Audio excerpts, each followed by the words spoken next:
Proof is in the pudding, they say. Yeah. And if you're talking about Cosby, it's more than just proof. Let's redirect that point. Do you have any?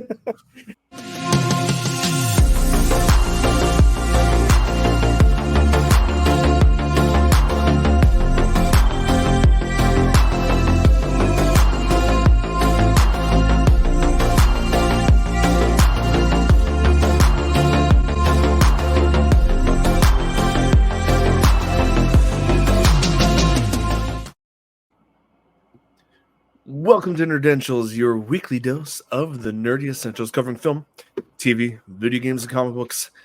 I'm your host, Joe Tweeden. And joining me this week is my counterpart, my comrade in arms, my nerd outlook for things I sometimes overlook. We have my dear friend, the illustrious Nick Thomas. Welcome, sir. Illustrious. Ooh. Well, the beard is presenting itself in such a manner that I felt it was an adequate, if not accurate, title to throw your way. I'll take it. Well, guys, it's good to be back. It's we're gonna update you guys a little bit on the forward motion of things here on the channel, but for right now, we're gonna throw down some brief housekeeping and then get into some topics because we got a lot of fun stuff to talk about today. First off, we relaunched the website, our website. We got the old domain back of the original title, Nerdentials.com. And instead of Nerdentials Media, so I made it simpler, even easier to find. Took off one word, but that means the podcast feed's back up on all platforms. If you guys are listening to us, wherever podcasts are, if you want to see our faces as we talk about things and possibly see our reactions to video clips, gaming, TV, or movies, you can check us out on YouTube. We are now even easier to find on YouTube. Even if you don't use the search, you can @ us now because there's so many handles now. They've introduced this whole @ system. So if you type @ and the channel handle, it will take you to that website. There's no more / / adding all these other things. So if you just simply type in the @ symbol like an email, you go @Nerdentials, it'll take you straight to our channel. So video, audio, that's where we're at, guys. This is the tail end of August at the time of this recording, guys, and I'd like to welcome all of you to episode 129 of the Nerdentials podcast. That's where we're at, and we are going to try to cover a variety of things today: movie, TV, and maybe some game talk at the end. Bro, once we get on a steady flow here, we'll lock down the introductions in a little more timely fashion. So I'll keep it simple and short today. Guys, we've got some newer movies to give you our thoughts on, some things we're excited about in TV, and hopefully some gaming later. I keep saying that because sometimes we talk at length. So, Nicholas, first off, just some quick catch up. How you been, man? Overall, just in general, man. I've been all right. Recently injured myself. Other than that, I'm doing good. Dude, you don't look injured. Is it an internal struggle? There's always an internal struggle.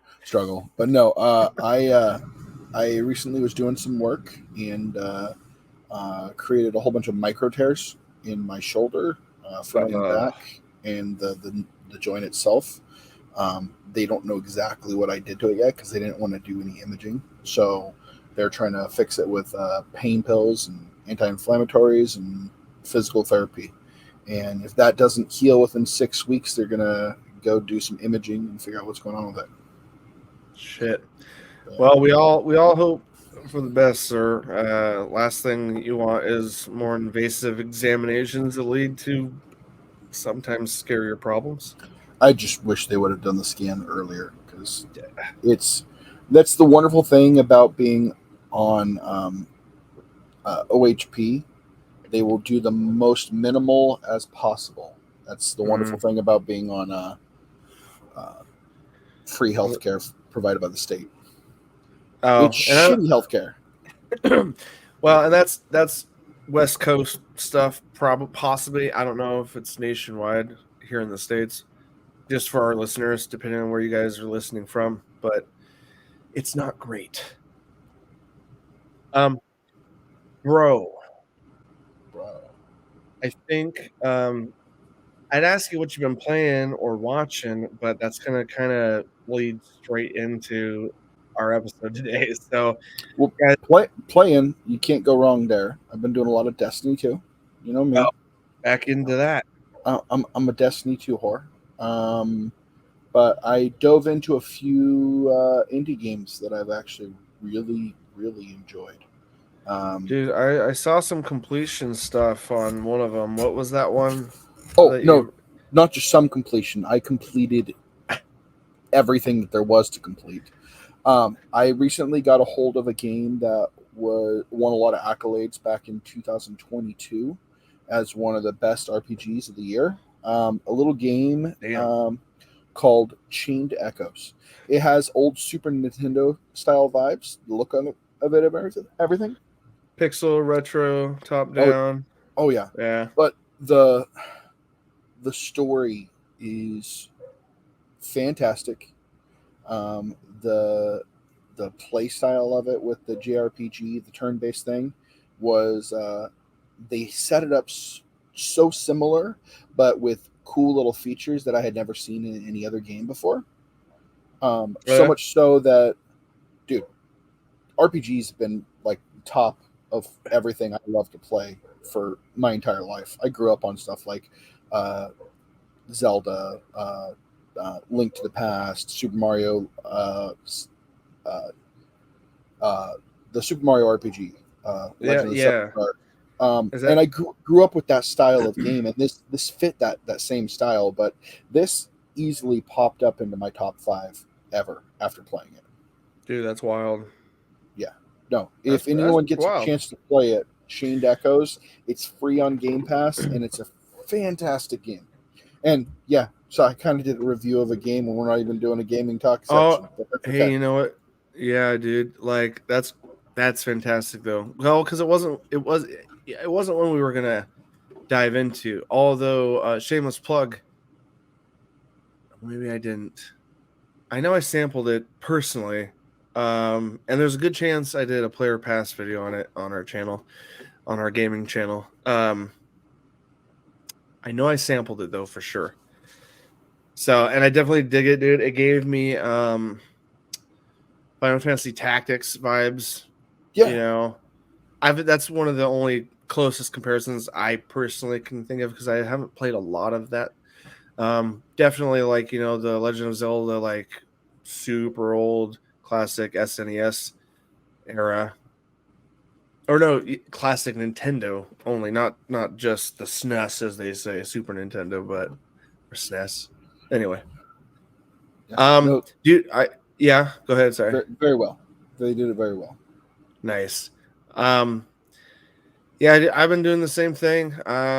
Because I have that Player Pass series, I end up automatically sampling a lot of stuff on Game Pass, and until some of the AAA stuff comes out, which is a couple weeks away, we haven't talked about what we're excited about yet. But everyone on the internet knows a little classic indie title by the name of Starfield by this cute little indie developer Bethesda. Yeah, we're Indie. kind of we're kind of stoked about this indie developer.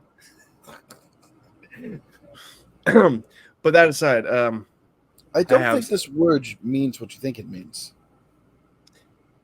innuendo, sir, innuendo. What's in my window? Mm.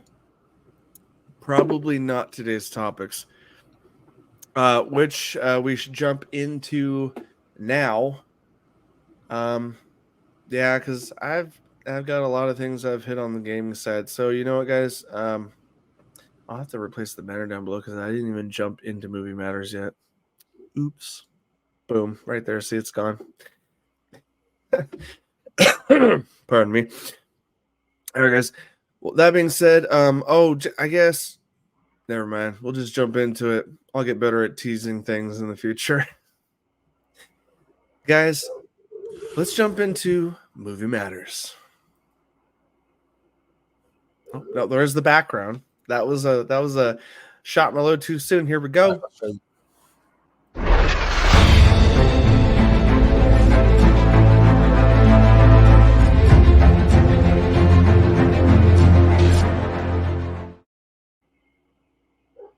Welcome to Movie Matters, nerds. We are here officially to discuss a couple recent films we've gotten to check out. First up, friends. Sorry about the dogs in the background. Oh, it's subtle. It'll be all right. I did notice that, but it's almost nothing. It's fine. Let's see. Let's touch on. Well, I saw a very little quick teaser. I saw something very new, very superhero-y, very DC that just dropped this weekend. Hello Kitty Island Adventures? Sadly, sir, not associated with DC. Or, I don't know. Correct me if I'm wrong, but that's not where I was going. Okay, sorry. But we'll get back to that shortly. We're going to hit a couple other titles that me and Nick have checked out that are not necessarily the brand spanking newest this weekend. Something that came out a couple months back, and I will just give our hot takes on this one. That a title that I recently dropped on Disney Plus. And I know call us cheaper, circumstantially incapable of going to the theater often, but James Gunn's final chapter in his stint with Marvel on Guardians of the Galaxy Volume 3. Me and Nick, right, sir? You mentioned you got to check that out? Okay. Me and the wife watched it the other night. Dude, and I literally watched it. I'm looking at the time right now, like 12 hours ago. So the night before, something like that. Anyway, let's do a hot take and a rating. Not even a hot take, just a light-hearted, somewhat spoiler-free, just our review, our thoughts and rating. Sure, I'm going to throw it over to you while I mess around behind the scenes here, but I'd love to hear your thoughts on Guardians of the Galaxy Volume 3. This was an interesting entry for the saga of Guardians of the Galaxy. It felt off to me.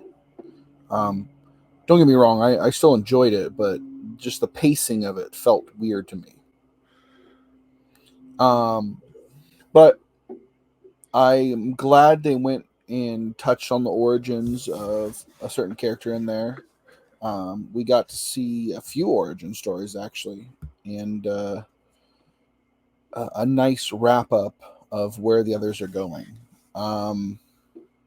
Guardians of the Galaxy could have gone a different direction, but I think James Gunn was in a hurry to try to give everyone the proper send-off they deserved for this, because he was kind of stepping away from it to do his DC thing.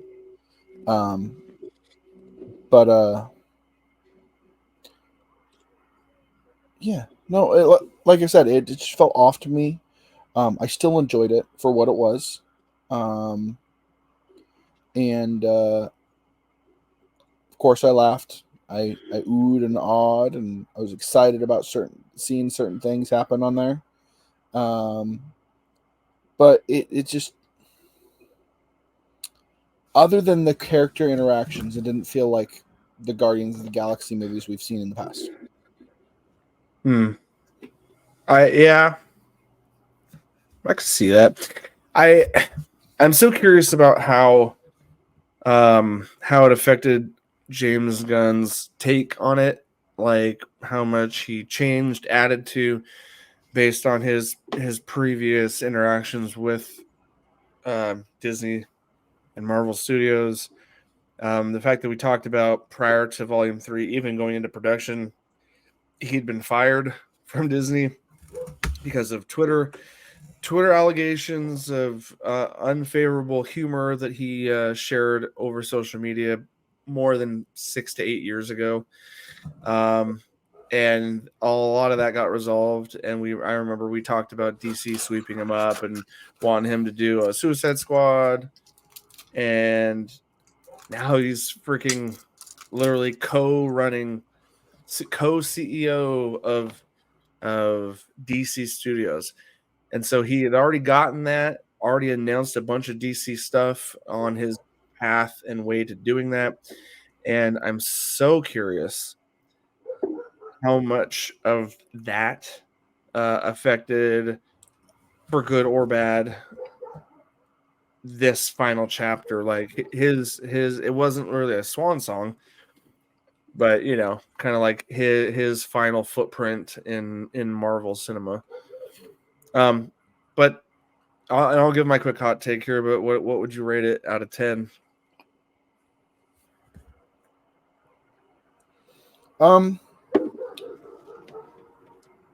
They touched the heart of a lot of things in it.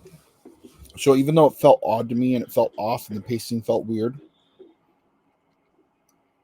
I kind of see where he was going with it. So I'm still going to give it a 6.5, 7.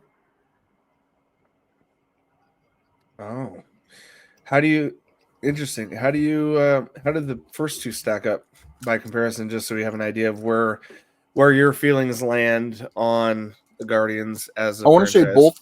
both of them got a 9 or 10 from me before. So this third entry, it dropped a lot for you. It did.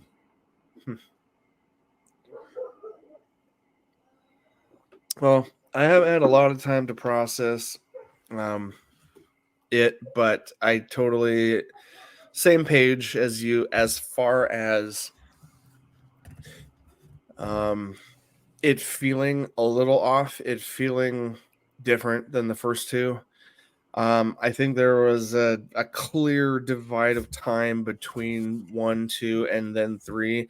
And unfortunately, that was out of Gunn's hands. Like, circumstantially, he was removed from the project, and it probably would have come out a lot sooner, and maybe it would have felt more fluid under those circumstances. But I guess overall, what I want to say about it, for how I felt about it, is, yeah, dude, it had a lot of the heart and the humor that we've come to expect from Marvel movies in general, but especially from James Gunn.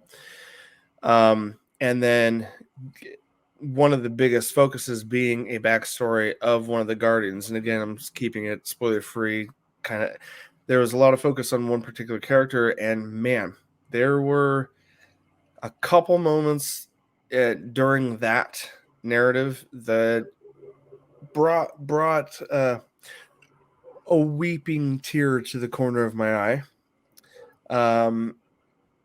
But it kind of felt, it did, I guess I could agree with you, it kind of felt like a paint by numbers entry in the Marvel Cinematic Universe, unfortunately. And I think a lot of fans and nerds out there agree that Marvel needs to shake things up and inject some fresh life into these upcoming films of theirs if they want to keep people from falling off of them. I don't think they're in any danger of that, but I think overall they definitely need to do something more, something different. Here's the thing. Yeah. I'm a nerd through and through. Quite literally, if Disney keeps putting anything with the Marvel sticker on it and putting it out, it could be the biggest steaming pile of dog crap, I'm still going to watch it because I'm a nerd at heart and I'm going to have to. There's something in me that is compelled to watch it, and they know it. Yeah, dude, you're feeding right into what could be a really great topic outside of this review regarding And it's not just the Marvel. It's yeah. slap a Marvel sticker on it, slap a Star Wars sticker on it, just go down the line of all those things that we know and love and we want to see more of. It's more of that nerdism being stroked that we want. Yeah, totally. But that being said, dude, I'm gonna give it a solid 7 for myself. 7 out of 10. I enjoyed it. It didn't move the needle in any meaningful way as to, oh god, they still got it, or oh man, I'm worried. It's kind of like, no, it was just good. It was just good enough. And I think that's kind of where the 6 and 7s of our ratings land, is when something is enjoyable but kind of just good enough that it doesn't push it above that, you know? There's almost one spoiler I want to point out, but I don't know if I should. Well, here's what I'll do. And if you think we need to cut it later, we can discuss that post haste. But guys, I'm going to throw up a quick spoiler warning. I do tag these, so you guys can just skip ahead, I guess, 30 seconds if you want to avoid this topic. One moment. Warning. Spoiler alert. Warning. Spoiler alert. You have been warned.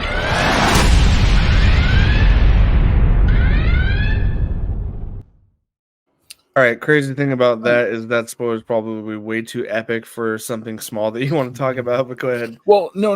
Now that the spoiler warning has been given, you've been given ample warning.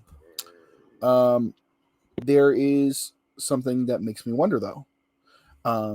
James Gunn's probably done with whatever his connection with Marvel is, because I think his new responsibilities.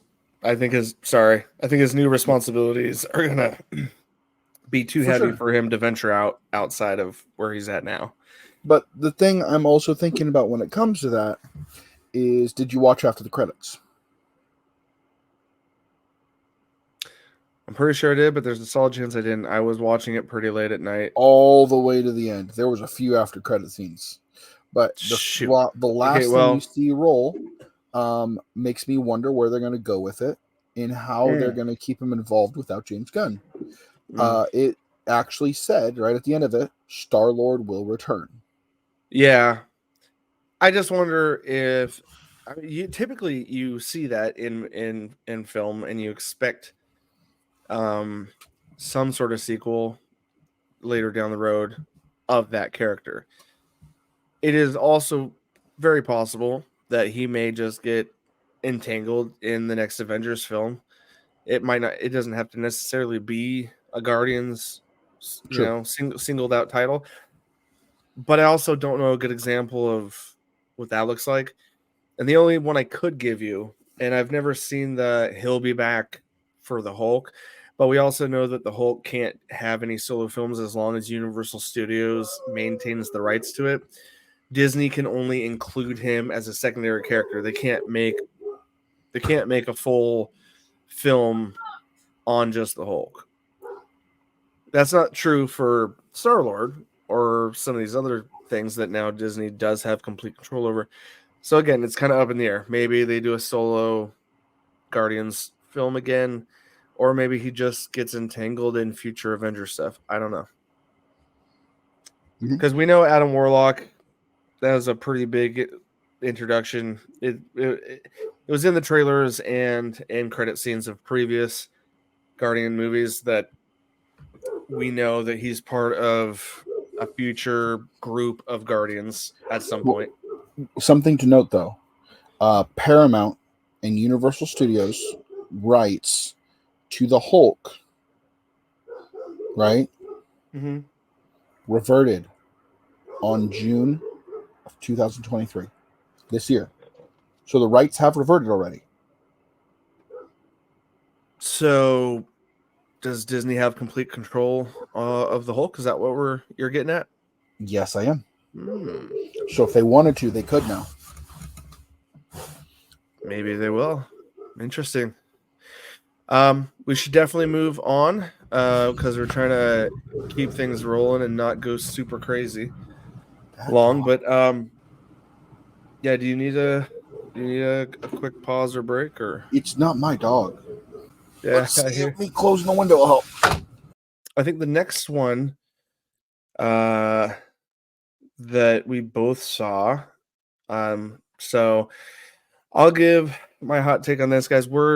And then I'll pass it off to Nick. Guys, we watched Super Mario Brothers, the movie. I can't remember exactly when it came out. It was less than 2 months ago. And I actually, personally, I went and saw it in theaters once with all 3 of my kids and my wife. Really fun experience. It's definitely like family friendly. And then my middle kid really wanted to try out. Really wanted to try out 3D, and they actually had a 3D viewing of Super Mario Brothers, and so we both went and saw that. And I literally saw it, like, no joke, in 24 hours. I watched that movie twice. And to be honest, it was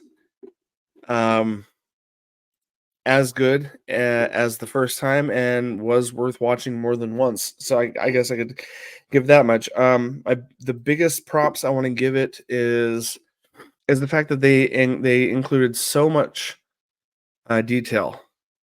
What I mean by that, I mean, when we talk about video game adaptations and we talk about, them being accurate, true to the characters, stuff like that, the movies have gotten so good at like pulling that off, and they've been getting better and better at realizing that fans want literally everything about what they love about it to somehow show its face in the adaptation, because so often films deviate so hard from the books or just the original material period that it often becomes a labor for fans to want to enjoy.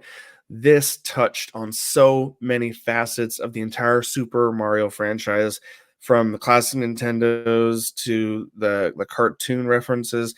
There's just so many flipping Easter eggs, guys. I guarantee you, if you go check out, if you type in YouTube Easter eggs Super Mario Brothers movie, you're gonna find so many of people breaking it down. There's so many amazing things in this. And so, bottom line, it's one of the best video game adaptations of a movie I've seen in a long freaking time.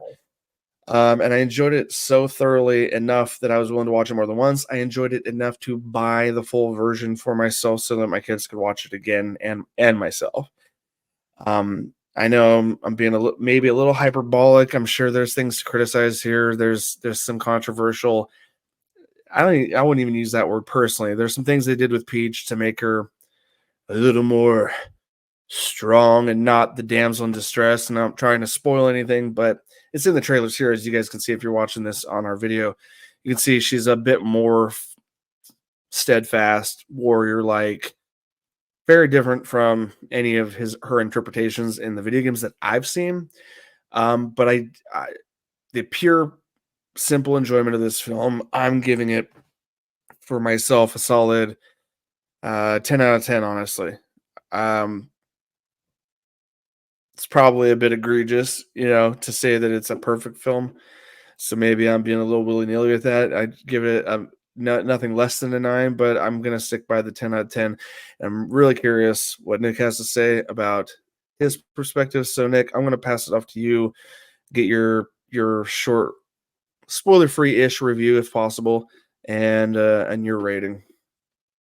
I'm going to have to agree with you. This is going to get a solid 10 from me. I loved every second of it. I loved all the little Easter eggs you're talking about. They made so many references that were just spot on. Mind blown. Yeah, no, I loved it. Jack Black found the role he was born to be in. Yeah, dude.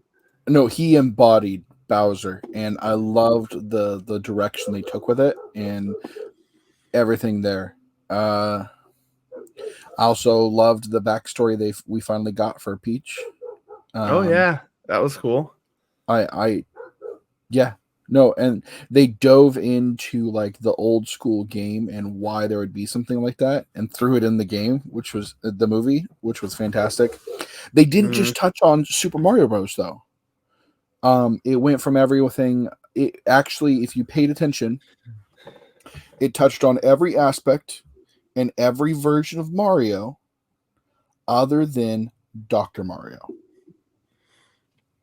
Oh, okay. I'm curious. Go on about the Dr. Mario part.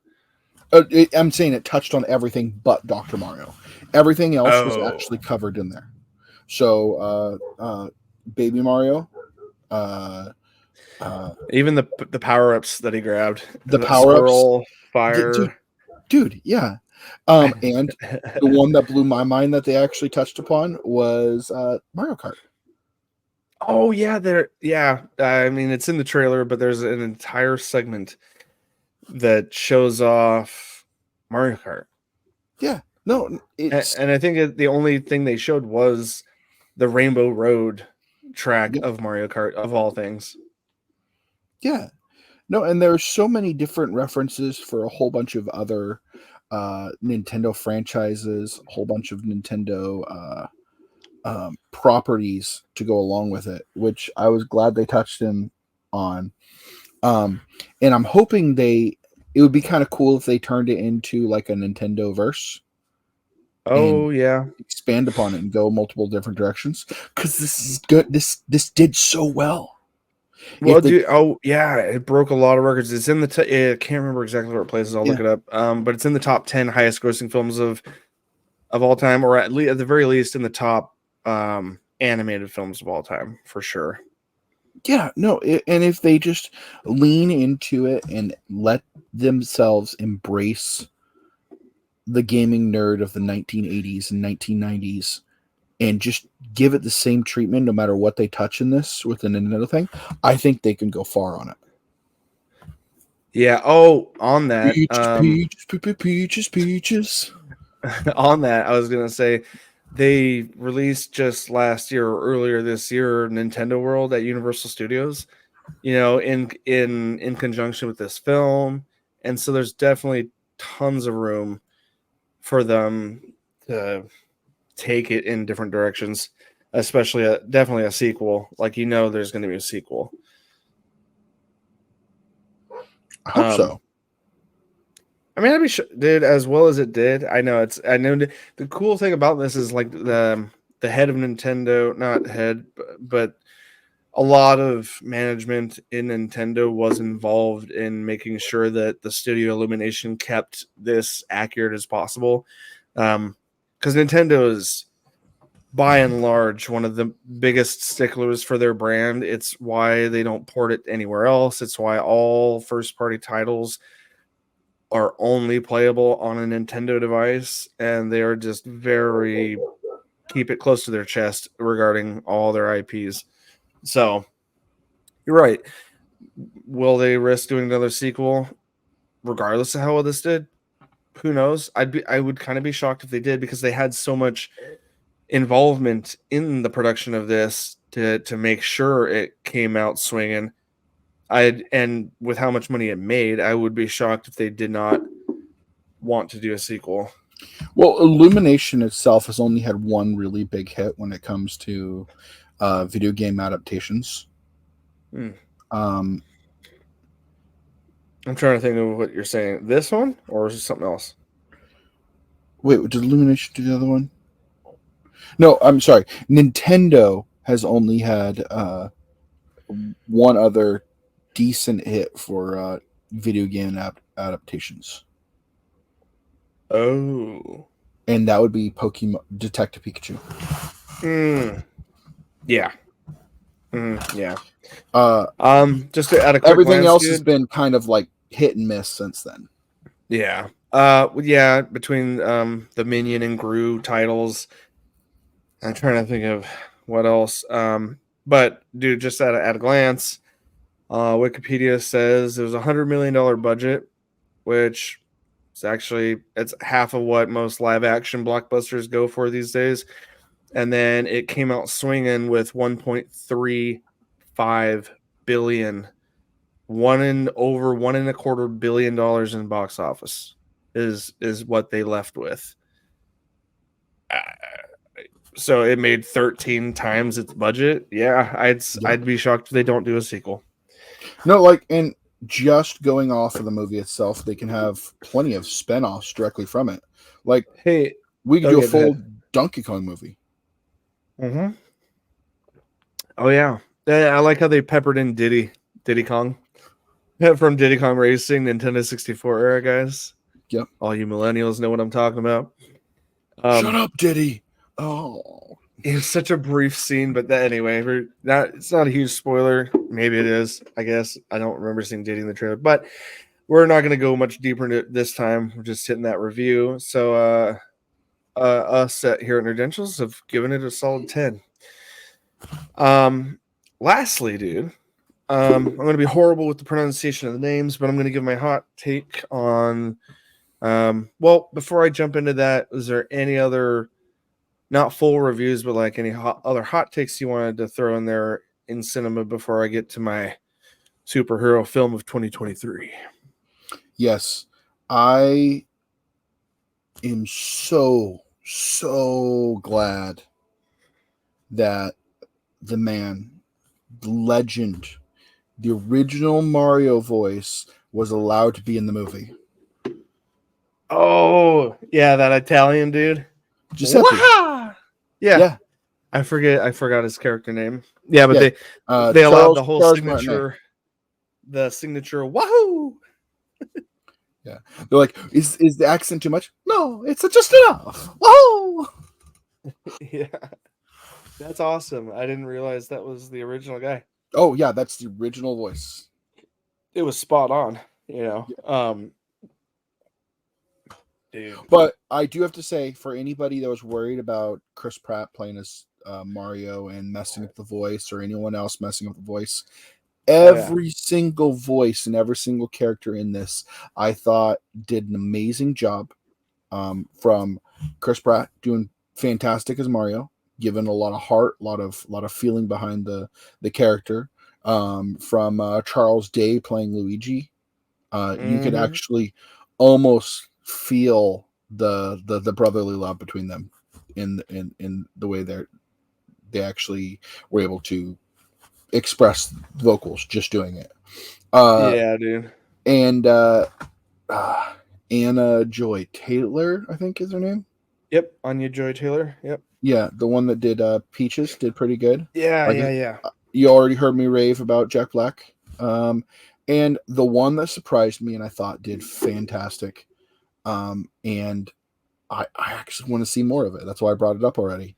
Seth Rogen as Donkey Kong. Oh yeah. There's always one signature sound out of Seth Rogen that immediately gives away who's voicing his laugh. It's when Donkey Kong went in that. I'm not going to try to do it any better than that, but yeah, his chuckle, it's very, very throaty and very, very heavy, very it's hilarious. That's so good. No, yeah. the interaction between them was fantastic too. So the chemistry between all the voice actors turned out really well, and I actually enjoyed every second of it. Yeah, I couldn't think of a way that they could have made it better. Yeah, dude, I think when you finalize that type of statement, I think that's where we can assuredly rest our thoughts on the rating of a 10 out of 10, you know. Wait, we could have had more Yoshi. Just saying. Oh yeah, Yoshi. Yeah, he was almost as brief. I mean, he was in there a little bit longer than Diddy, but it was almost that little, you know. Like, yeah, you could have had a little more of that. That being said, dude, ready for the final one? Hit me. Oh, I'll hit you. Hit me with your best shot. I'll hit you with everything I got. How about that? Oh, yes. All right, guys. At the time of this recording, August 21st already. It's middle of the night, so August 20th at the time of when I saw it. Oh, you know what? Nope. I'm going to leave that off. I just realized if I put this clip in, it's I'll put some still images because it's Warner Brothers. Last our 4-hour Justice League video got completely blacklisted because I put too many clips in there. Yeah, Warner Bros. is hardcore about hardcore sharing sticker. Anything. Yep. So I'll put in some still images here post. Is this we're a talking superhero movie? Yep, this is the superhero movie. The Blue Beetle. Nice. Played by, or I should say, Jaime Reyes, the character, in his human form, plays the titular Blue Beetle. The actor is, I'm going to probably butcher this a little bit, but it is Zalo Maridueña. Dueña. Yeah, there we go. It's a Mexican. It's a solid Hispanic Latino name. Really hard to pronounce. Miguel from Cobra Kai. Oh, is that he played in that? I did not do enough research on the actors, but all I gotta say is, and if you haven't seen Cobra Kai, you need to watch it and stop being a failure at everything. I'm joking. I know. We'll talk about it off air. Fantastic show. Anyway, I understand, sir. I do. Co-starring alongside him as the secondary character / potential future love interest. And this is, I'm sure Nick could probably point out some comic book connections on this as I list characters off, because I'm sure you, sir, have a little more. Hello. Sorry about that. Commercial. Oh, shoot. A little bit more background knowledge than me, sir, probably. But Jenny Cord. I did look into a little bit of the history. This version, Jaime Reyes, was introduced in 2006 in the comic books, and I guess been a much longer history of Blue Beetle. There's about at least 2 other people holding the mantle as the Blue Beetle. But just quick premise and who directed it. It's an alien scarab chooses college graduate Jaime Reyes to be its symbiotic host, bestowing the teenager with a suit of armor that's capable of extraordinary and unpredictable powers, forever changing his destiny as he becomes the superhero known as Blue Beetle. And we've been waiting for this. On record, James Gunn has announced, despite our sullied, very controversial feelings, not controversial, we actually align a lot with the fans. The Snyderverse getting the axe and officially announcing that this Blue Beetle title, which was in production before the reboot, is going to carry over as one of the first titles in the new DC universe, being led and carried on by James Gunn himself. So it's not without surprise that this has a way lighter-hearted tone to it. It's, in my opinion, my thoughts is it's well balanced in humor, heart, a lot of heart in the story, a lot about about family in this, a lot about families in it families forever, and nothing else is.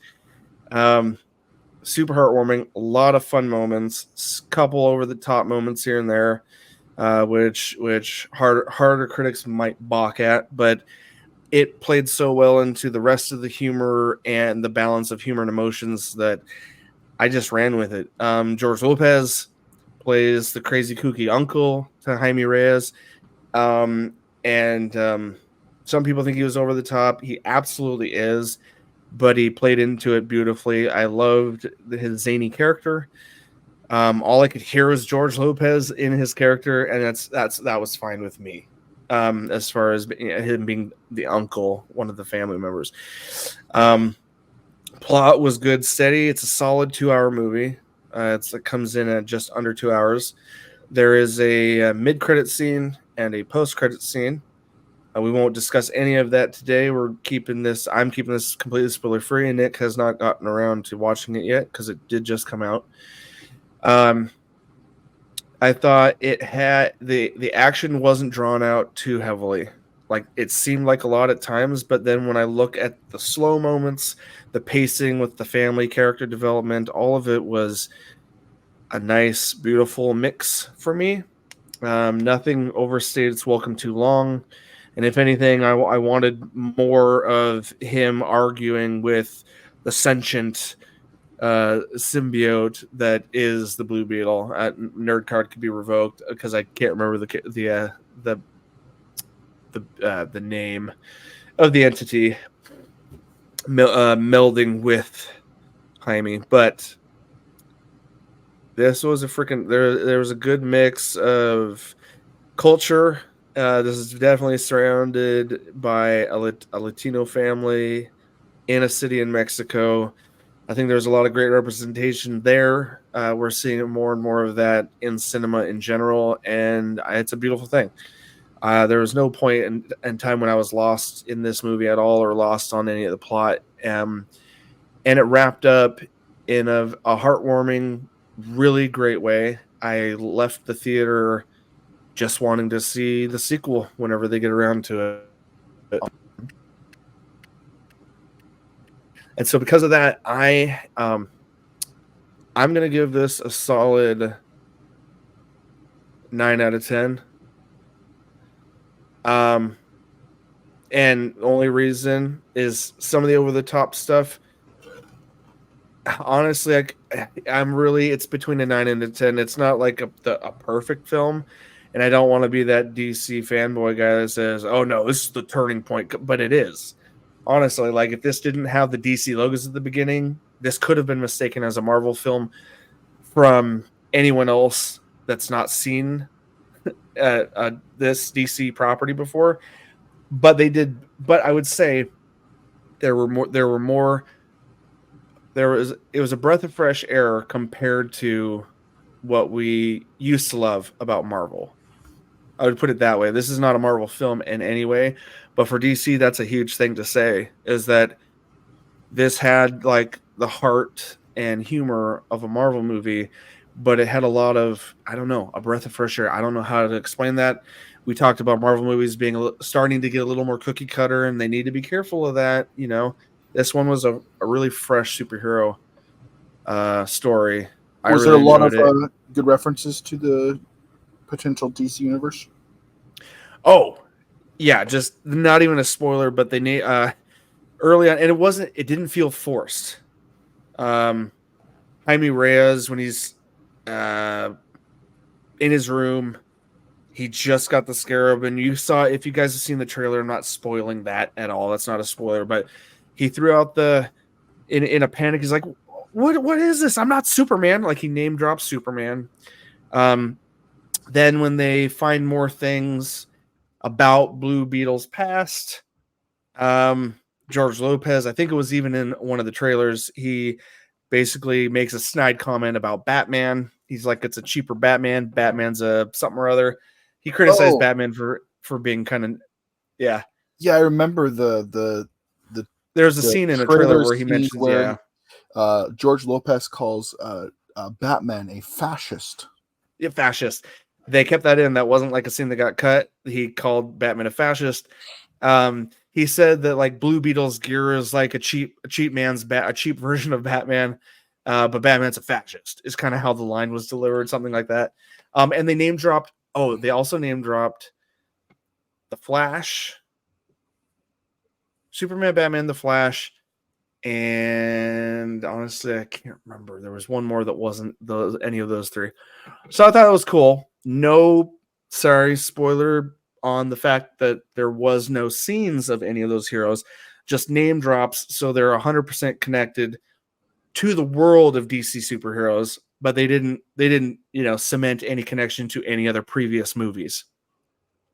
So Blue Beetle acknowledges that there's DC heroes in their world, and he's like, us Mexicans need a superhero. George Lucas says at one point, with the other cities that got. Oh yeah, that's what he was going on. He's talking to Jaime Reyes, saying they even named the city. They said,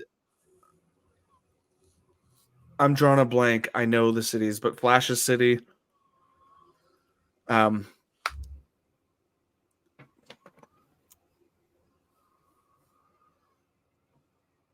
on, Nick. Are you doing this thing where you pretend to be ashamed, but you also don't know, or are you just going to leave me hanging? Central City? Yeah. Yeah. There you go. I found it.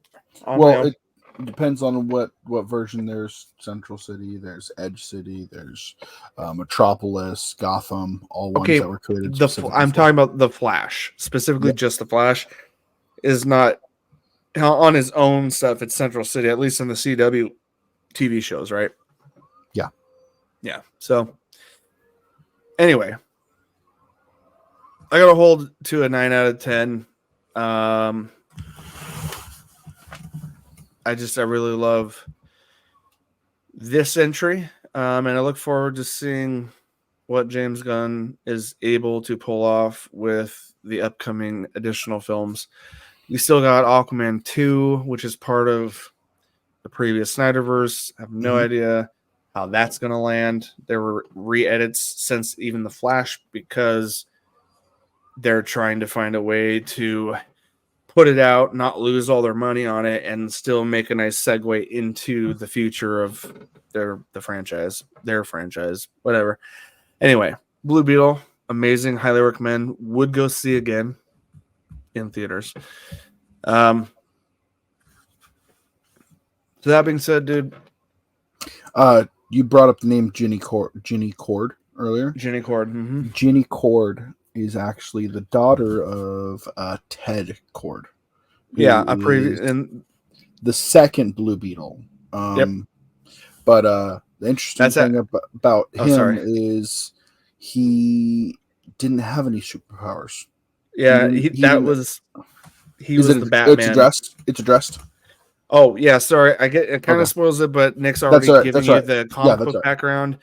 They do actually reveal that at some point. Okay, yeah. No, he's just crazy smart, makes a whole bunch of cool gadgets, and you will really enjoy this film, Nick. Having that background knowledge that you're speaking about, it's in the movie. Yeah, and he was technically the second one, and in the comic books, he actually gives Jaime Reyes the scarab when he's dying. Like he like dies saving everyone and says, "Hey, now it's your job." That's epic. There's definite teases in this about in a future Blue Beetle movie. There's definitely enough teases I would see them going deeper into all the things you just shared with me. Well, and I could see with them wanting to go Blue Beetle with how young he is. The new Superman Legacy going with a super young Superman. I'm expecting that we're going to see a lot of nice younger superheroes come into this, and I think they're doing that for a reason. One, because we've done the older version of superheroes that are more mature and they're like big names. They just want to grab them, throw them there. Been doing it for years. But if they're grabbing the younger people, they can grow into those roles and they can milk them for all the money they're worth for years. 100%, dude. You don't want to start with a 50-something-year-old Batman if you're trying to reboot everything and you want the studio to have another 10 years with these characters. I'm telling you, I would be fine with a 60-some-odd-year-old Batman played by our good and faithful Batman, Michael Keaton. Yeah. And do Terry McGinnis, Batman Beyond. You can't go wrong. No, so many people want to see that. I would love to see that. All right, guys. That's going to wrap up our movie matters for the week. We have a little bit of TV to talk about, so let's do just that.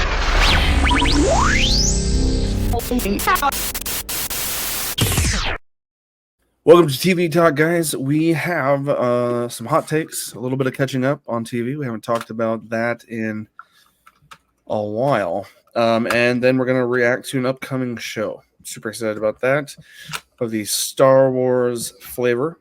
First off, I'll kick things off while Nick does a little bit of IT work in the background there on his end. I'd just like to briefly cover that I had fallen behind on Rick and Morty. In fact, the last time I had kept up with it, sadly, was just the first half of season 4 back when it dropped. And y'all want to know how far back that was? If none of you guys watched the show, they wrapped up earlier this summer. They wrapped up season 6. So I had 2.5 seasons to watch just to catch up on where I had been before. I keep up on the news, throughout the year anyways, so even if I didn't see the show, I've read about something relating to it or how some people felt. I want to say it was season 5, halfway through season 5, fans were complaining or feeling a little like some lacklusterness about it, and I'm here to tell you, I'm here to give you a positive spin on my thoughts on these seasons, and I'm going to kind of lump them. I'll give you my feelings on them kind of together, because honestly, guys, I binged everything over the course of like 3 or 4 days, and because they're only 20-minute episodes, so it's kind of easy to do. So I don't have a separation of feeling between season 5 and 6. I kind of just have to give you very general thoughts. I'm actually rewatching the entire series. I'm back on season 4 again, after just casually rewatching 1 through 4, and then I'll rewatch 5 and 6, and then maybe have some different thoughts for people here. Maybe if Nick gets around to ever watching the current stuff there, maybe we'll have a back and forth next time. But season 5 and 6 and I guess 4, so like honestly, because 4 I had been so long since I had seen it, I will have to say 3 seasons was more glorious, wonderful mayhem, smart humor, super intelligent. I would say the hardcore went. They always have. Rick and Morty has always been pretty meta. By meta, self-aware meta. Brief references to knowing that they're a show, or mentioning the word, next season we'll do this. Or I guess this season or this episode is going to be a blah, blah, blah episode, guys. They make offhanded, breaking the fourth wall comments like that once in a while. They did a lot more of that this year and the previous season. I still enjoyed the hell out of both. Each season kind of has a dark, serious moment, a self-referential looking at himself moment for Rick, because if you guys have followed the series, you know that Rick is the alcoholic grandpa who's the smartest man in the universe and constantly needs his grandson Morty, who has become way more confident over the years, but he's a bit of a whiner. And for anyone who's never seen the show, just a quick reference, it was inspired by Doc and Marty. Yep, Doc Brown. Marty McFly, or whatever, from the Back to the Future films. It's definitely 100% inspired off of that. And then it makes tons of references to kind of like The Simpsons or Family Guy. It makes references to a lot of modern day events here and there. There was 1 or 2 episodes that were literally a just for fun type story. And I can see where the hardest core fans, and I consider myself a fairly hardcore fan. I guess I can't completely claim that because I did miss the last 2 years. Pickle Rick. But yeah, Pickle Rick says I'm a really strong fan, and I watched them all back to back, and I enjoyed them thoroughly. But I am very aware of a couple that I saw where I could see the complaint where it didn't have super smart Rick meta humor, self-referential stuff. There was an entire episode about Voltron and Rick just obsessively wanting to collect all the parts to Voltron. So that was a very just for fun episode that did not have a lot of deeper meaning. It wasn't something you could go into and find a lot of super meta referential stuff other than the fact that it was basically referencing the classic Voltron. But so I understand some of that, but overall I thoroughly enjoyed everything Rick and Morty has thrown out here. We'll probably be talking about it between now and next year, because they still have the 70 episode deal. Dan Harmon is still helming the entire property. And anyone that keeps up in the news, sadly knows that Justin Roiland won't be coming back. We will save that for another time. It's kind of like how Hollywood's gotten rid of some of our favorite people because of controversial things that they might have done, or even things they were allegedly have done and have since been proven innocent. And unfortunately, it was a big enough sting on his ability to keep voicing Rick and Morty that they're not letting him come back. The only, so I feel bad for Justin Roiland, but I am happy that there's a lot of people that out there, because I've watched a lot of TikTok, guys. I know there's some amazing voice impersonations, and that I know that they'll very easily find Rick and Morty replacement. I just hope the writing doesn't suffer, because one of the things Justin Roiland was known for was his improving skills. His improv skills were a huge part of some of the stuff that got left in the episode that they didn't cut because it was fresh and raw. And when you get someone that's genuinely funny like that, it sucks when you let them go. So we'll see where the series goes moving forward for season 7. They're going to keep making episodes. I give the seasons lumped together for right now, because I'd have to rewatch them to give you something more concise, but I'd have to give season 5 and 6 as a whole, 20 episodes combined, a solid 8 out of 10. Pure enjoyment, more of the crap I loved about the first 4 seasons, truly. And again, like I said, there's a few, 1 or 2 deep episodes in each season where Rick has a moment. Like a moment of self-realization where he's really messed up, and it's funny because he always comes back out of it swinging, thinking he's a god. God doesn't exist. He's the smartest man in the universe. That cockiness comes back every time, but we do see deeper layers in these last 2 seasons, and I'm so curious where they keep going with it. So that's my Rick and Morty hot take, Nick. Highly recommend that you go back to it at some point and try to catch up. It's on HBO Max. All 6 seasons currently are on HBO Max. I just don't have Max. Just Max now, and we'll talk about that, Nick. We'll talk about how to get you back in the loop. I want to pass it off to something you've seen that I haven't seen. I want to get your hot take and numbers on it, and then maybe we'll do the trailer reaction show coming up. I figured that would be a good way to flesh out the rest of our TV Talk segment. Yeah. So, what have you seen lately that I haven't? Because I know there's one show in particular. There's a few, actually. One show that I actually watched recently, and when I say recently, I binged the entire season today. Whoa.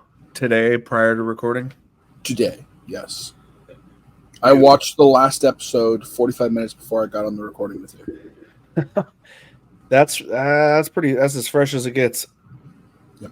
And the series I'm talking about is done by Peacock. Peacock And Original. It's a Peacock Ooh. Original based off a game that a lot of us, I guarantee it, a lot of us spent so many hours just reveling in the chaos that was Twisted Metal. Love it. Yes, I was so when they announced that show was gonna be a show. So many people, including myself, were like, "How are they gonna make this meaningful or enjoyable in any way?" Because it's such an over the top thing. Why don't you give everyone a description who's never played the game? What's the general premise of the game, and then we'll segue to how they did the show.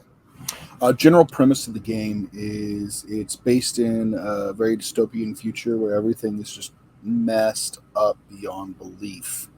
And there are these tournaments held where drivers face off against each other in souped up, armed to the teeth and armored to the teeth, cars, vehicles, ice cream trucks, everything in between, and battle out in epic races of destruction derby. Word. And so then we take that and we're like, how do they make this into a meaningful show without being just straight up ridiculous? And it was straight up ridiculous, and that's what made it work so well. It was ridiculous in the best of ways. Intentional ridiculous. They didn't do it as like the race tournaments and stuff like that. They had a different idea behind it. And the way they did it, I think, was a smart way of setting it up. Because quite literally, if they just wanted to do the races and all that, we've already seen that with Death Race. Oh, yeah. Mm-hmm. This was more of a different setup, which worked well in their favor. But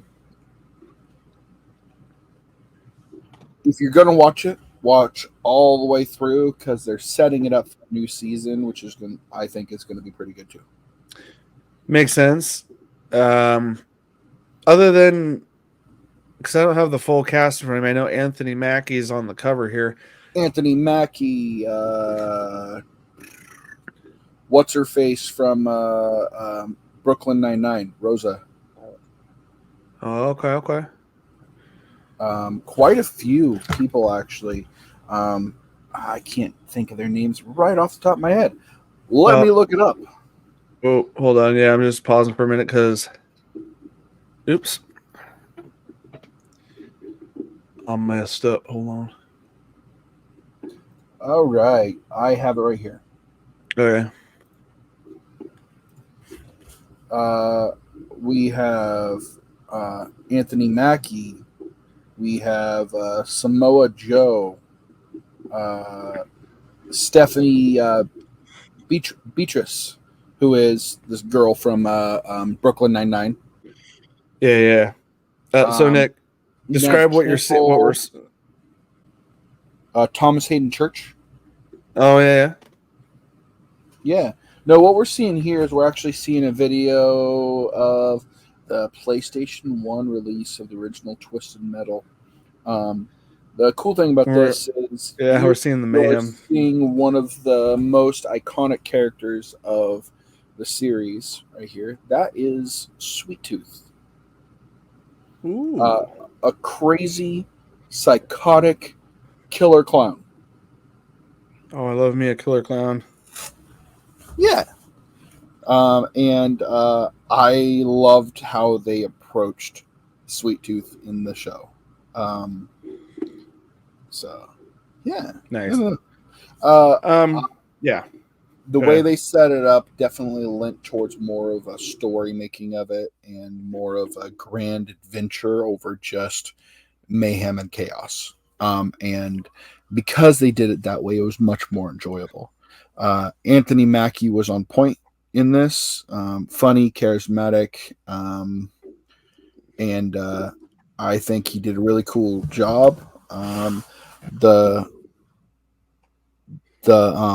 car fighting scenes were really well done.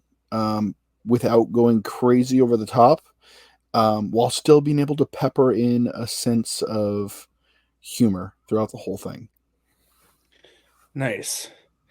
Yeah, they just in the clips we're watching right now, there's a little bit of the feel of some of the chaos of on the off-roading stuff, and I could see how but from a story point, very curious. Like, I'm curious to actually see it myself.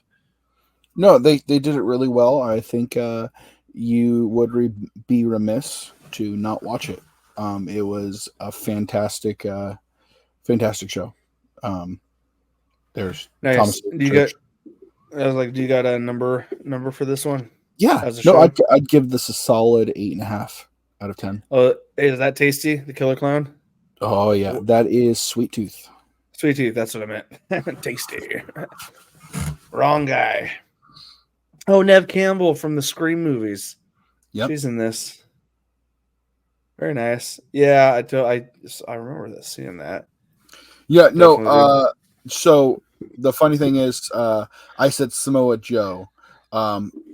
People might not recognize that. Samoa Joe only plays the physicality of Sweet Tooth, but the voice is done by none other than Will Arnett.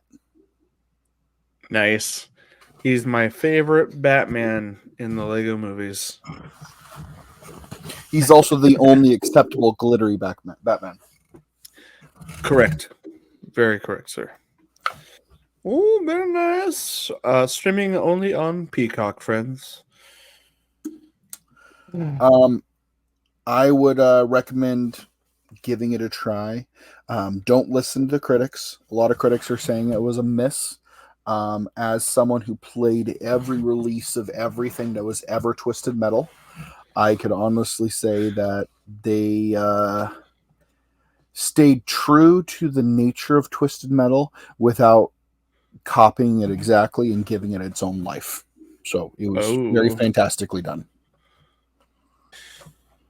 Guys, we're going to watch a trailer. It's on Disney Plus, so there's a good chance it'll get blocked or copyright stricken in it. And if so, I may just throw up some still images in post. But for now, we're going to react to it in live fashion, and then we're going to talk about what we hope to see, figure out where it's going to go, all the above. So, guys, it is a Disney Plus original. Well, leading up to this, I was just going to give you some background real quick. Okay.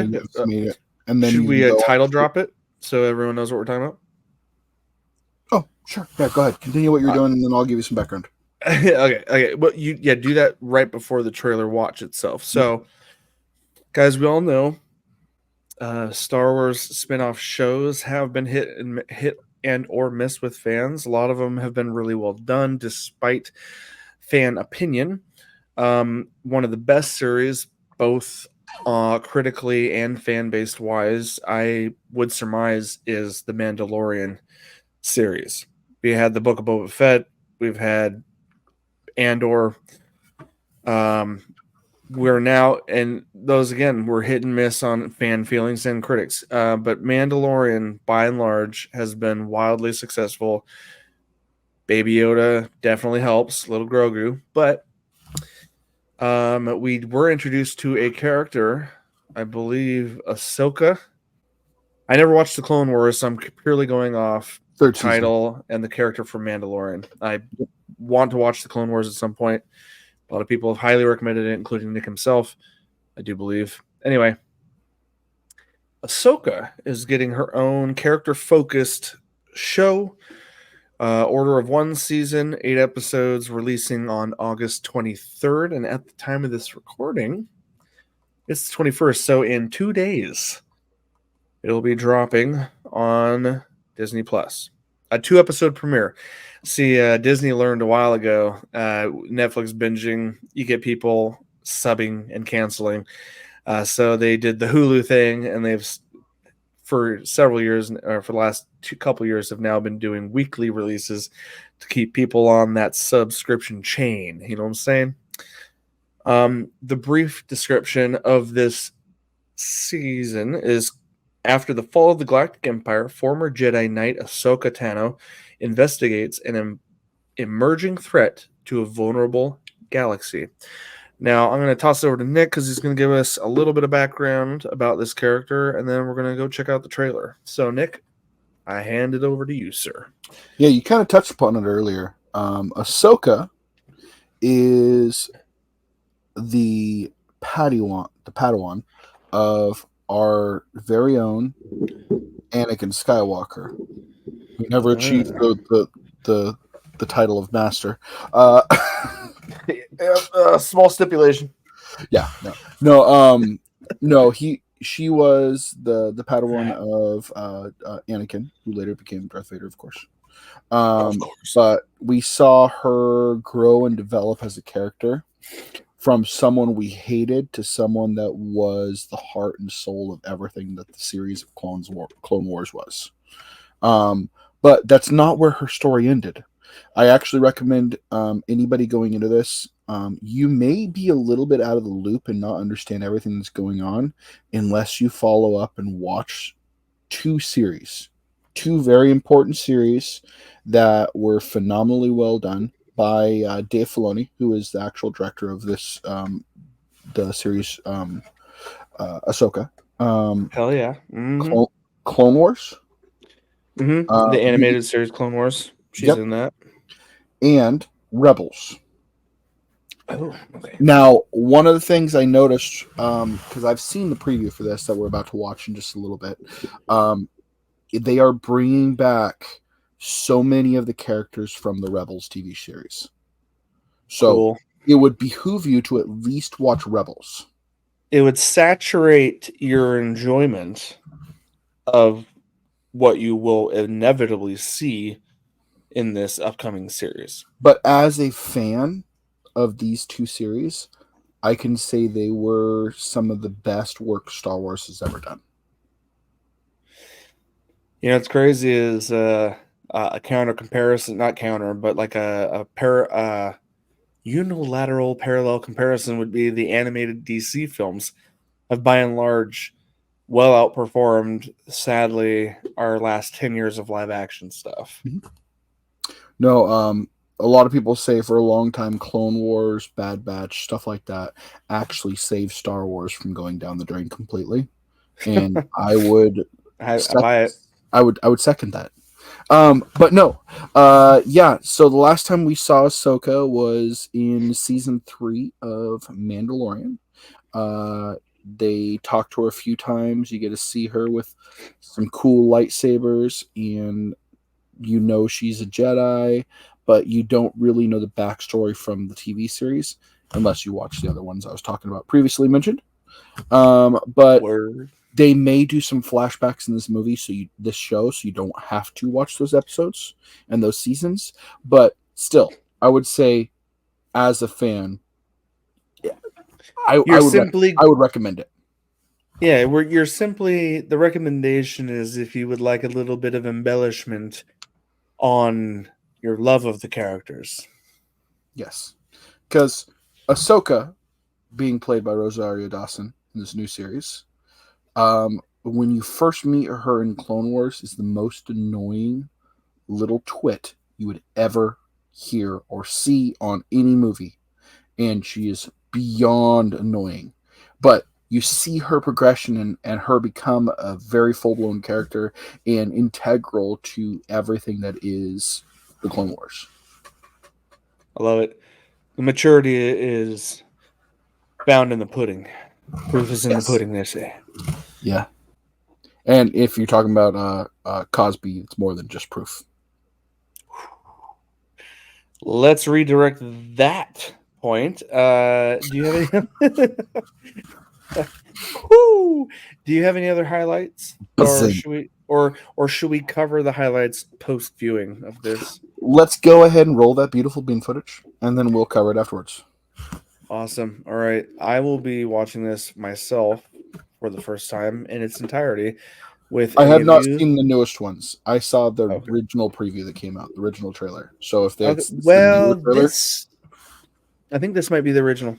It's 45 seconds long. Hit me with your best shot. Well, it came out 7 days ago on the official Star Wars channel on YouTube. So we're just If going it to go came roll out with 7 this. days ago, this is definitely a new one. Okay. Here's the latest teaser, friends.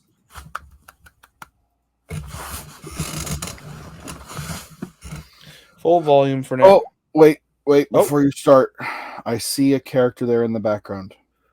Yeah, that's literally the very beginning of this trailer. Oh, no. I see a character in the background. I just want to say, unfortunately, if they did go very far with this character, the great Ray Stevenson actually passed away recently. He is the character in the background there. We're talking about the guy in black or something further in the background? The guy in the background, the guy in black. Ray Stevenson. With white hair, beard. Okay. Yeah. No, he recently passed away. Oh, that is sad. I wonder. Let's react Raleigh. Raleigh. Let's just react and we'll dive into the credits afterwards. Here we go. Everyone in the Order knew Anakin Skywalker. Few would live to see what he became. By the end of the Clone Wars, I walked away from him and the Jedi. In this war, you will face more than just droids. As your master, it's my responsibility to prepare you. Chills. I won't always be there to look out for you. I could use the help. Once a rebel, always a rebel. Don't be afraid. And trust your instincts. I know you can do this, Ahsoka. That sounds like Anakin talking. It is. Real quick, should I find any other additional trailers with how short that was? I know the other trailer showed some other cool stuff in it. I would actually recommend the longer trailer. Let's pull this one up. We'll watch it, and then I'll shorten wherever we need to.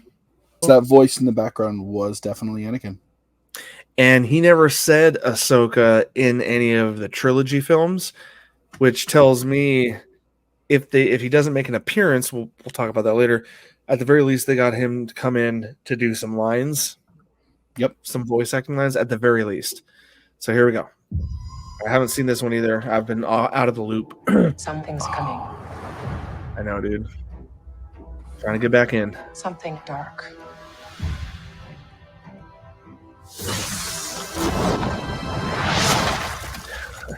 I sense it.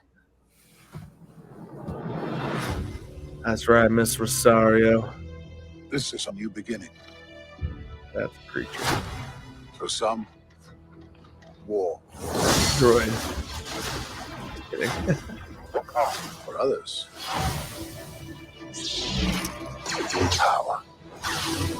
Oh, another red lightsaber.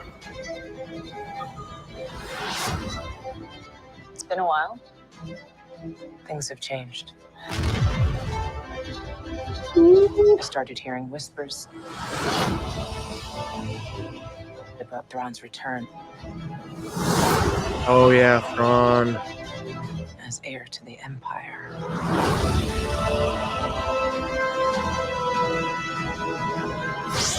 We have to prepare for the worst. Oh my god, that was good. The Jedi fell a long time ago. Yes, give us more Sith.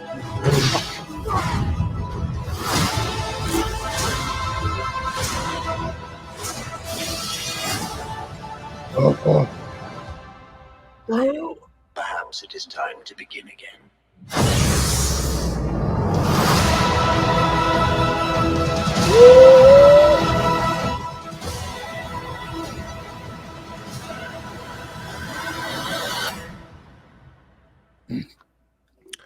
Son of a bitch. Okay.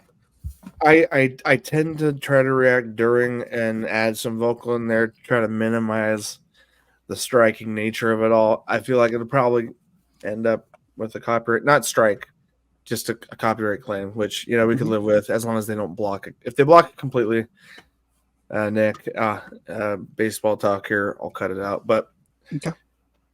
okay, reactions on your part. Because I feel like you've probably watched the previous one. I'm No, doubt. just every time I watch that, it gives me chills. I'm excited for it. It's good to see her with the dual lightsabers. And it's Rosario Dawson.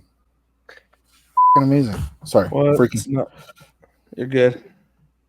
It's the one F-bomb. We're still PG-13. It's all right. Yeah. No, saw a lot of familiar faces. And I'm excited where they're going to go with that. Sabine Wren. Now, okay, to help me out a little bit, and anyone watching, who's the guy that passed away, and did that look like him, or did they just hire someone? Oh, that was definitely him. He no, passed okay. away after filming was done. So sad. Okay. Yeah, Ray Stevenson. Ray Stevenson is known for a lot of things. He played as one of the Warriors 3 in the Marvel cinematic universe. Yeah. He was the Punisher in that Punisher All Out Warzone, whatever it was back in the day. Okay, yeah. He's been in a lot. He died May 21st this year at 58. So sad. Ray Stevenson, one of his prominent features in his description on IMDb says he stands at 6'3", with intense, penetrating eyes, and possessed of a larger-than-life personality. That's cool. Oh, yeah, he was a big dude. Yeah, his top known for films are The Three Musketeers as Porthos. He played Volstagg in the 2011 original Thor film. Mm-hmm. Kill the Irishman. The Vampire's Assistant, 2009, among many others. Yeah. Mm-hmm. I forgot about him as Porthos. Yeah. But no, you saw. I actually had the list here. I'll try to help with it. Ooh. Credits say David Tennant makes an appearance as Hyang something. Hayden Christensen is listed as a credit in here, and he's playing Anakin Skywalker. We just don't know how much we're going to see of him, if any. Lars Mikkelsen. I wonder, is he related to Mads Mikkelsen? He is. He's one of the Mikkelsen brothers. His face looks related. I'm looking at it right now. Lars Mikkelsen was the original voice from Clone Wars of Thrawn. Oh, and he's playing Thrawn, a physical version of Thrawn in this. That's awesome. Yes. And I got irritated when I saw people like, oh, this is the person that should play as it. It should be this other actor. I'm like, no, they have the only actor that is acceptable to play as Thrawn. Who has shut your mouth and enjoy it. Damn. Yeah. That's hilarious. No. Yeah. Anyway, dude. Yeah. What's your quite literally almost the entire crew from Rebels was there within that trailer. Yeah, that's so cool. What's your excitement level, dude, for this? I honestly think this is gonna be bigger than anything they've done for the shows to date. Up to this point, yeah. Yep. But they're setting up a big cinematic universe for the TV series, which is a smart way of doing it instead of doing full movies. Because it gives them more room to play with.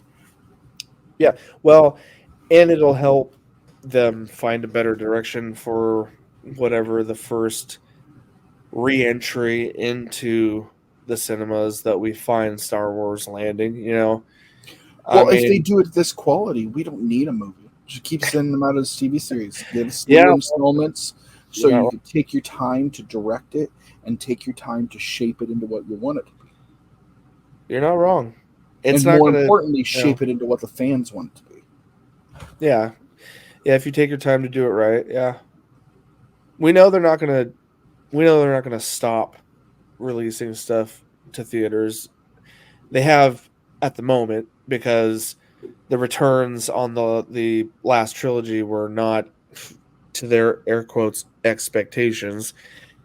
and fans are divided, at least on the last 3 movies. But All right. I've been known to be a stickler about following the source material and everything like that. yeah, I've been getting a different take on things lately, and honestly, when it comes to the sequels, the prequels, all of those, yeah. were they what we wanted? Not entirely. Were they what we needed? Probably not. But you know what? They were a damn Star Wars movie that got to fill that void in our heart that we needed at that point. So whether it was exactly what we wanted or needed, you know what? Shut your mouth and enjoy it for what it is. It's a freaking Star Wars movie that someone took time to make. I I'm can't sorry. quote. I apologize. Oh no, you're good, and I think anyone with a like-minded nature towards fandom, you're going to get people that disagree. But I think if anyone that knows us, who's been watching or listening for as long as we've been talking about this stuff on the internet, I think they would at least get it or understand it. And I know that doesn't matter. The internet's filled with trolls and never do wells and whatever, but I would love to quote him, but I can't. So I'll paraphrase the feelings of one of my favorite fans in the world. Not a fan of me, but a fan of pop culture that I really look up to on his personal opinion and how he views life. And that's a one Mr. Kevin Smith. And he places criticism when it's necessary, but like one of the things he looks at regarding fandom is like that he's the kid who found a new toy box all the time, always finding a new toy in that toy box, and like that's how he kind of goes into these films, because like he's a decade older than us, easily, and he grew up in an era where it was just a dream to see these toys of his be put on the silver screen. And his dad took him when he was a little boy to see Star Wars in the early 80s and late 70s for the first one and the original trilogy. And so there's always room to criticize, nitpick, point out, but like you just said, Nick, you reminded me of in your, I would say, if it's fair to say, your renewed perspective on how you like to look at pop culture, or at least your own personal fandom of things, is that exactly what you just said. They made it and put it on a gigantic screen. It's here. Our childhood enjoyment of these toys, we would make up things in our head and play with them. It's like us as freaking full-grown adults get to not only like relive our childhood on some level, even if it's not a perfect representation of that, but we also, a lot of us have kids now as well, and they're not jaded by 30 years ago versions of what we hold so dear to our heart. They're getting a kick out of watching this shit as much as we would have had we seen this stuff then when we were kids. So that's just a personal PA to all the trolls in the world and all the uptight, stick up their ass critics. You know who you are. I don't know. I used to call myself the easy to please guy in the group, but like honestly, that kind of fresh take of how you said it is like, dude, we could also just not get these. And also people complain about, oh, it's destroying our childhood. Guess what? No one is re-editing the stuff from our childhood. It's still out there. If you own it, you can pop it in your player anytime. You can stream the old shit anytime. They're not taking the old stuff and messing with it. They're just making new shit, and you can take it or leave it. Mm-hmm. And speak louder with your wallets, not your words. It would be my final note to all fans out there, those who hate and those who love what's coming out. Vote with your wallets. You find out you don't like what they're doing in the movie, don't go out and see it. No. Don't pay for it. Do exactly what we did with Sonic.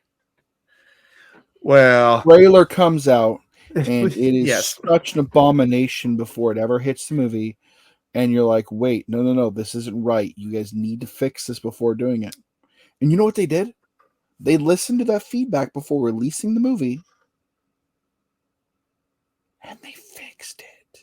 Now, there's a small, I would have to at least just add a caveat to that, sir, is that was a very obviously visual thing that people could see.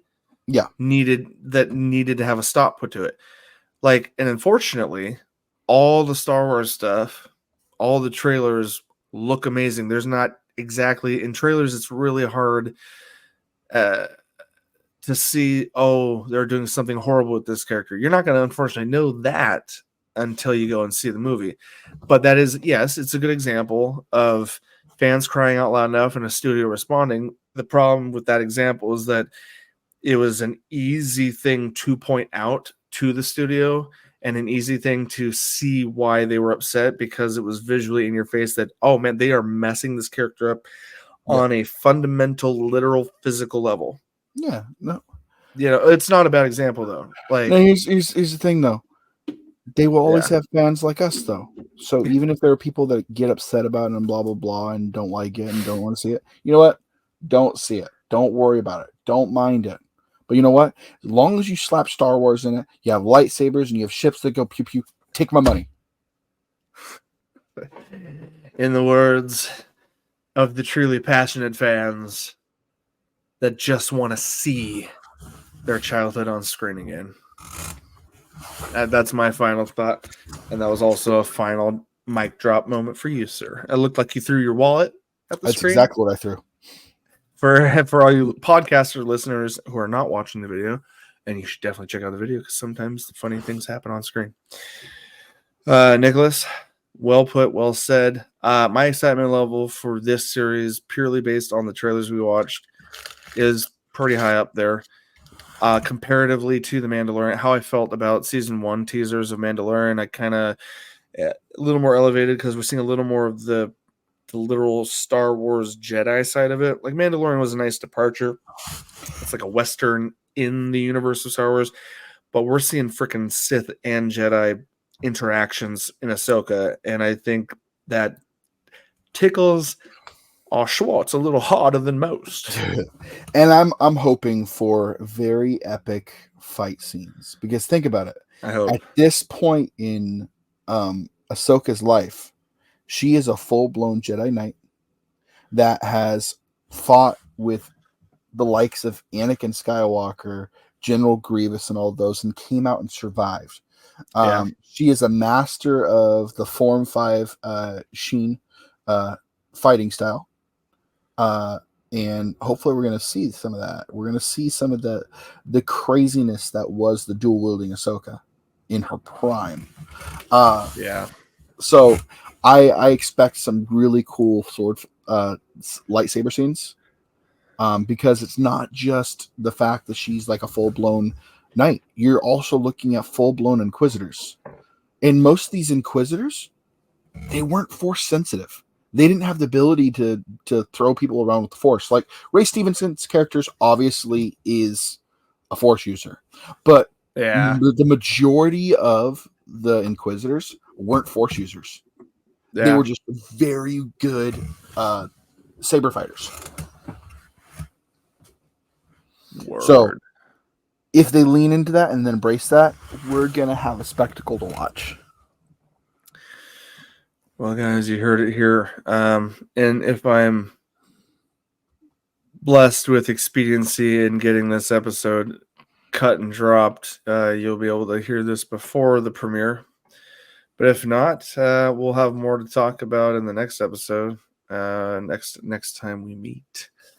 Nicholas, I think this will be a good spot for the wrap-up. No, it sounded like I was going to throw up a stinger. I don't have one for that, but I will, all right, guys, that's going to do it for episode 129 of the Nerdentials podcast. 129. This is going to be a nice little hour and a half plus package of TV and movie, we will hit video game convos upon next meeting. But for now, like I said up at the front, if you're still sticking around and you forgot where to find us, just type in Nerdentials on Google. You'll find us wherever podcasts are. You'll find us on YouTube if you want to see the video. You can even go to a nice, lovely site, which will get some updates here this fall at nerdentials.com. Wait.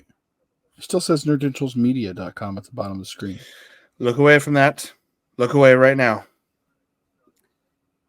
So just scratch the media's part right there and call it good. Yep. Nerdentials.com. Yep. Drop the media. I mean, don't drop our media, but drop the word media from your search. Yes, absolutely. I do see how that would be confusing. But that's cool. We're moving up in the world. We don't need to throw on extra words. We just have nerdentials.com now. Yep, nerdentials.com. We're real boys. .com.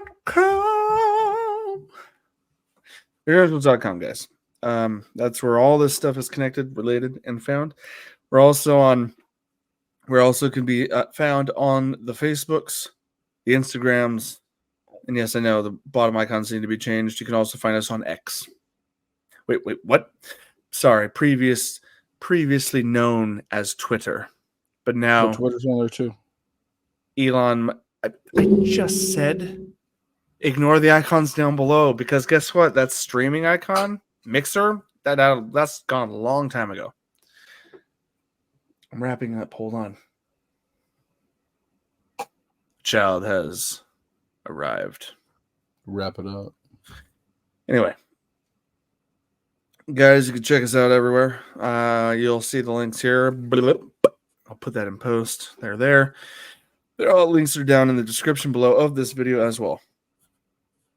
Guys, it's been a pleasure. It's been too long, and hopefully we can stop saying that each time we finally record. We're working on trying to set it up, so even if we can't get our other fellow compadres to join us, hopefully we'll do... putting out something regularly enough so that you don't question whether or not to stay subscribed. Please stay subscribed. Even if it's just me and Joe in our gloriousness. And as it is this time around. So thanks for joining us. If you are still here and listening, please tell me I'm enough. Please tell me I'm enough. Nicholas, I feel like you are enough. Okay. And hopefully that will keep you around. I don't want to one man this show yet. I'm not there. If I have to, I will. But that being said, guys, for myself, Nick, Matthew, and Ryan, who aren't here this time, but always in spirit, they're still here. This has been Nerdentials episode 129. 129. As always, my gaming nerds, we'll see you on the other side. That's it.